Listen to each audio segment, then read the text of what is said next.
If you're an entrepreneur and you want to make content and build a personal brand, but speaking on camera is really holding you back because it makes you feel awkward, you're not speaking with the confidence and conviction that you want, this is the video for you, because accessing flow state might be the thing that unlocks all of this for you. It's like that first domino that unlocks all of the other dominoes. This is because flow state on camera makes making content way easier. It makes YouTube easier in general. It makes you more compelling on camera, and it just makes content more fun, so you want to do it more. So how do you access flow state when you're in camera? There are a few things that get in the way of flow state. And the first thing is nervousness.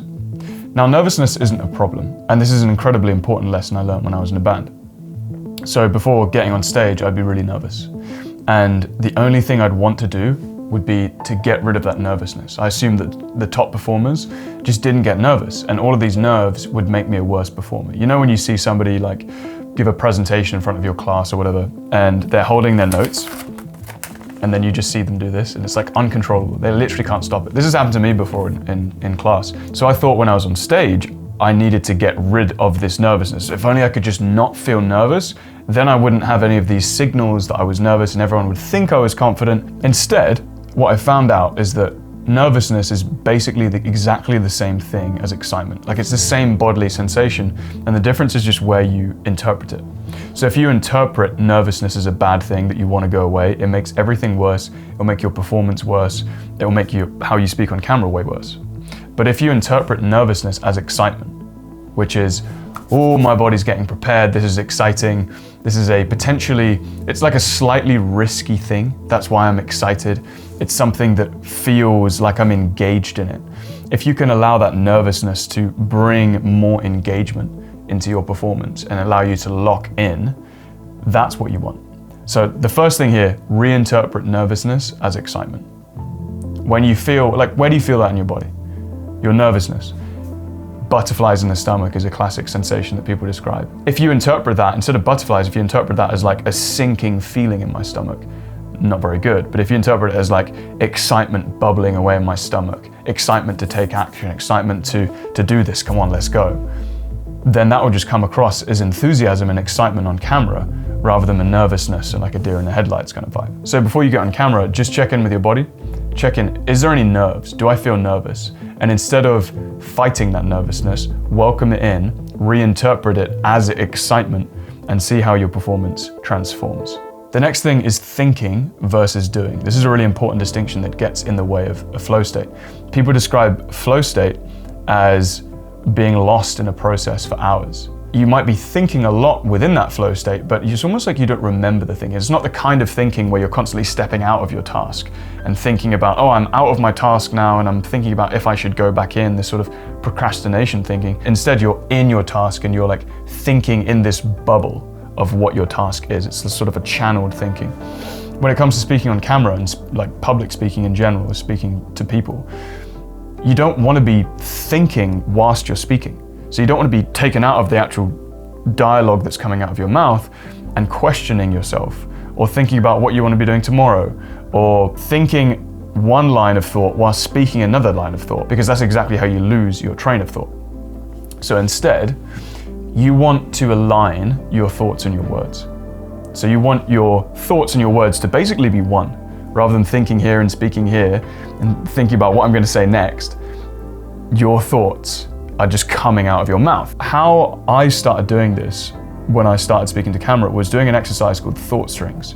And the idea was that I would just say anything that came to mind. It's like one of those word association games. So I might just think light, sun, bright sky, blue, clouds, rain, right? So I got from light to rain. And you can build this out into phrases, not just words. So I might say, camera light. I filmed myself with a camera light. Imagine if the light was in the sky, and imagine if I used natural light from the sun. That would be crazy. What else is crazy is a crazy clown, and that's also really scary. I watched a scary film last night called Sinners, a vampire film. It was actually really good. And I'm thinking about Christopher Nolan and how he's directing The Odyssey, and I can't wait to see that film. Right, so I'm just saying anything that comes to mind, but I'm practicing bridging the gap between thoughts and words. Now, you wouldn't do this on YouTube, obviously, because you'd be going down a million rabbit holes. this is just an exercise to get you used to saying exactly what you think. But the difference is when you make a YouTube video, you're in that flow bubble of your topic. So you're thinking around the structure of your video. Now, if you want to know how I structure videos, here's another video to watch. You can also download my template called the anti-script template. That will walk you through how I actually structure videos so I can speak off the cuff around my plan. Now, the final main thing that gets in the way of flow when you're recording is disengagement.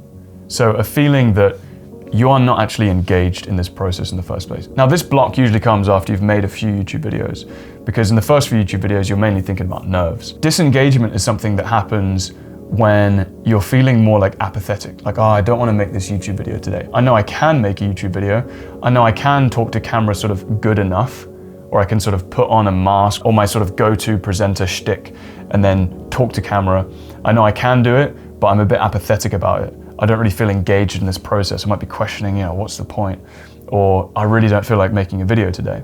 And so you're sort of just disengaged with any flow state. You're not in the flow state, but it's not because you're too anxious, it's because you're too apathetic. And I found the best hack around this is two things. The first is to do a flow-like activity. So just before this video, I was playing guitar and I was singing whilst playing guitar, whilst having the camera set up. I had my plan already, obviously, but I was sort of thinking like, oh, I'm not quite, I can tell there's something, I'm not fully engaged in this video right now. So I'm gonna do something that I find flowy.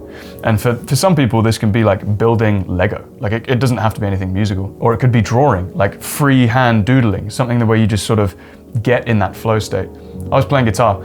The benefit about playing guitar and singing, or just even singing, is it's like warming your body up at the same time. So your body is an instrument, your voice is an instrument. And if you can do something to warm your voice up before speaking on camera, it starts to dissolve any resistance that you might have to sort of saying those first few words. And so by singing, I'm almost doing the more extreme. I'm doing something sort of inherently more emotionally resonant, something more vulnerable in some ways. And once I've done that, it kind of feels like speaking to camera is actually easy. Another thing that's an absolute game changer that you can do is just to record a practice video. So you have your plan in front of you and you just do a draft take. This is really beneficial because it gets your brain more engaged in your actual content. So when you do actually the real take, you've already just practiced once, which is really helpful. But it also, more importantly, allows you to warm up in a very similar way to how I was warming up by playing guitar and singing. It allows you to warm up your body and your voice. When you do this practice take, you can also sort of do a body awareness exercise. So, okay, where am I feeling stiff? Am I speaking with my jaw really stiff? Or am I speaking with my eyes like this the whole time? Does my body feel tense? And almost do a body scan whilst you're doing your warm-up.